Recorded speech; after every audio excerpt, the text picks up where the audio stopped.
Let's talk a little bit about Wells Fargo. Along with JP Morgan Chase, Bank of America, and Citigroup, it's one of the big four. Man, these slides wash out in the light. Sean, can you turn off all the lights, maybe so people can see? Still, the sun is right behind us in those windows, so I'm not sure how much help. Thanks, Ben. Can you guys kind of read my slides? Kind of, sort of? Wells Fargo is an international banking and financial services holding company headquartered in San Francisco, California. It specializes in personal, small business, and commercial banking. This is an enormous conglomerate.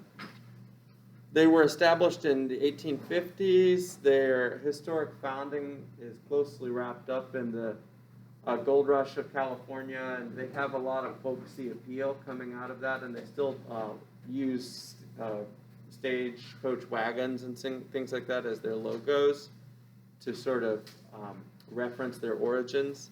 Today they are the world's second largest bank by market capitalization and the third largest by assets. They employ 265,000 people. They have 87 branches, 8,700 branches as of 2015.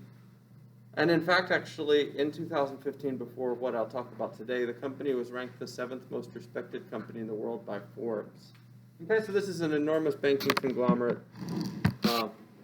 with its fingers in lots of different pies. The CEO at the time of the scandal that I'm going to talk about had been in his position since 2007.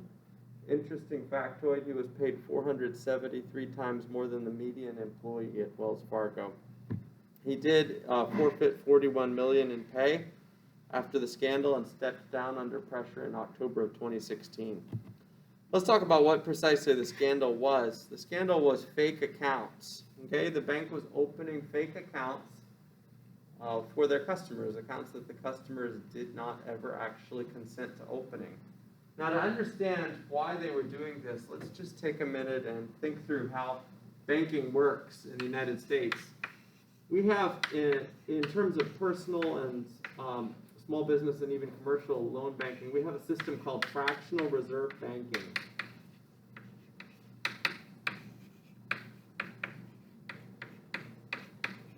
And in a fractional reserve system, there are deposits and there are loans. And the deposits include especially the money that you keep in the accounts for your savings or your checking accounts.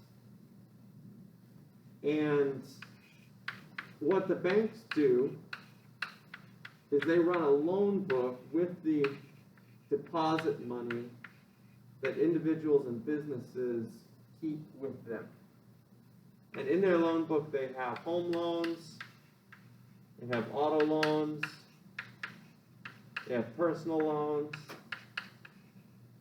There are lots of different kinds of loans that they run. But they can't loan money out from nothing. So what they do is they take the money from these and they run a loan book using a fractional reserve of the amount of money you put in your checking and savings accounts, among other kinds of accounts. Okay? Most of their money comes from the loans and the interest rate that they collect on the loans.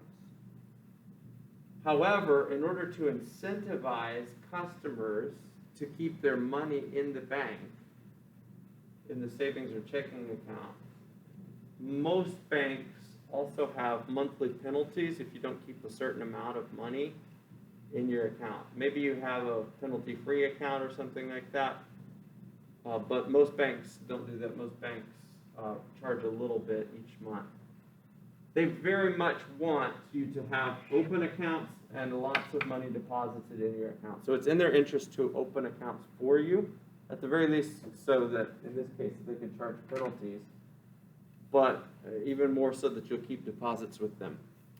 The bank was caught in 2016 opening millions of fake bank and credit card accounts for customers. The ghost accounts were a way for the bank to earn extra fees from unwitting customers as well as to inflate its sales figures. The account scandal had been going on for many years. Okay, here's a quote from a regulator. Wells Fargo's resulting market dominance has come at a significant price to the general public because it has been achieved in large part through an ambitious and strictly enforced sales quota system. Apparently, here's what happened on the inside. The company pushed its bankers into fraudulent practices through quotas and constant monitoring. They wanted their branch employees to have regular, steady progress in opening bank accounts with customers. So they set sales quotas, daily quotas that branch employees had to reach. And these were very aggressive quotas. And so what happened was, over time, branch employees who were on the ground realized that they were not going to be able to meet these quotas. And the company had penalties if you didn't meet the quotas. You know, you get sacked or you get adopt certain compensation packages and things like that. And so what people began to do is they began to cheat and fake open accounts. They targeted especially older people or people who didn't pay attention to their accounts. So Granny got 5 accounts opened in her name. And they did this so as to meet their sales goals and to obtain promotions and compensation goodies. Sales goals were then a reason for the scandal: pressure from upper management to open bank accounts. They were afraid of management retaliation, and obviously if you're opening a bank account in the customer's name without the customer's consent, then there is no respect for customer rights there. In fact, 2 million phony accounts were made in the course of the scandal, and Wells Fargo ultimately has fired 5,300 employees in relation to the scam. It has also agreed to pay $185 million in fines and refund $5 million to customers. Okay, incidentally, actually, that's a lot less than they apparently earned from the scam. And the more cynical types think that Wells Fargo management was aware of the amount of money that they'd probably get fined for it and factored that in as a business expense so as to just go ahead and make money from the fake accounts. The Department of Justice, the DOJ, has opened an investigation and also has outstanding subpoenas on the bank. The U.S. Financial Services Committee has launched an investigation. The Consumer Financial Protection Bureau has also been involved. In the wake of the biggest scandal in the bank's 164-year history, many customers are not opening as many checking accounts or applying for credit cards, and branch visits and meetings between customers and bankers are down too. The CEO has retired under pressure, and Wells Fargo's earnings dropped, although it wasn't especially substantial. Long-term, the company may lose business from up to 15% of its personal customers, since it primarily was targeting personal customers for its fake account scandal. Many investors are hoping Wells Fargo will walk away from this crisis intact, but it appears also the bank's recovery will take a while. Wells Fargo has announced a series of changes to help with its public relations image and also to change how it deals with customers. Every customer gets an email after an account is opened now to confirm that that person did indeed open it. The bank has also eliminated sales goals for its employees and announced a new mystery shopper program in which people go undercover as customers to make sure employees are doing their jobs right. Wells Fargo is also taking steps to ensure that employees who call the bank's ethic hotline to report abuses are not retaliated against, something that is said to have happened in the past. So they strengthened their whistleblower protections. All right, so what are we to make of this? Well, this is a very interesting kind of an ethical situation. It's interesting because we have a situation where management is placing high sales goals, in fact, apparently impossibly high sales goals on ordinary employees. And ordinary employees then faced incredible pressure. And the pressure was to conform to the expectations or else face consequences, negative work-related consequences, like getting sacked or losing compensation. And in a situation like this, it seems to me that you have several different options if you're an ordinary branch employee. You obviously can do what many of these people chose to do, which is cheat. And maybe for some that works if they don't get found out. You can ask to be transferred within the company. You can protest to management. That's probably the first thing I would do, would be to protest management's aggressive sales goals. But if that gets you nowhere, and if you can't transfer elsewhere in the company, you kind of have to leave the job if you're not willing to compromise yourself, morally speaking. The people who did get caught will never have a job again in the industry for sure. It can be really scary to leave your job. It's the sort of a situation where your ability to do the right thing is strengthened the more you have in savings and the more of a nest egg you have, because you will face less psychological pressure from the prospect of unemployment or the prospect of a transition to another job. Are there questions or comments about this case?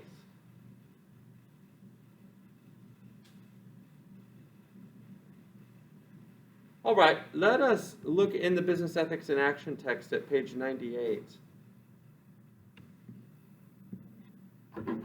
Okay, and Ben, could you grab the lights for me again, please?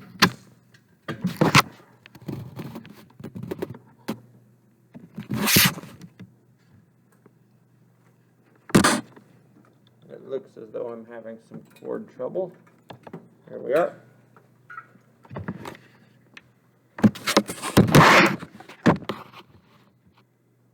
If you look on page 98, we encountered there another case where management is asking employees to do wrong. In this case, it involves a woman named Cynthia Cooper who worked for WorldCom. It says here on 99, Cynthia Cooper began to be concerned about suspicious financial transactions and accounting. The concern started when a senior line manager complained to her that her boss, CFO Scott Sullivan, had usurped a $400 million reserve account he had set aside as a hedge against anticipated revenue losses. So Cynthia Cooper decides to talk about the issue with Scott Sullivan, her CFO, but this turned out to place her in direct conflict with him as well as with the company's auditor. Okay, when Sullivan found out about her investigation, he asked Cooper to delay her work until the third quarter. She decided otherwise, and in June 2002 informed the audit committee of WorldCom's board of directors that the company had covered up $4 billion in losses through suspect accounting practices. When these facts became known, WorldCom shares fell 76% in after-hours trading. Okay, many thousands of people lost their jobs. It's a similar kind of an incident in the sense that maybe it's not exactly the same specifics, but it is a similar incident in the sense that management is engaged in wrongdoing and is requiring employees to participate along with it. And in this case, Cynthia Cooper became a hero because she alone apparently blew the whistle on the company, went public, and ultimately, if you look at the end of the little article, she was named as Person of the Year by Time Magazine, received a lot of awards, published a book, has traveled extensively giving talks. But of course, she didn't know any of that. She didn't know she'd turn out to be a hero when she did decide to blow the whistle and go public in this situation.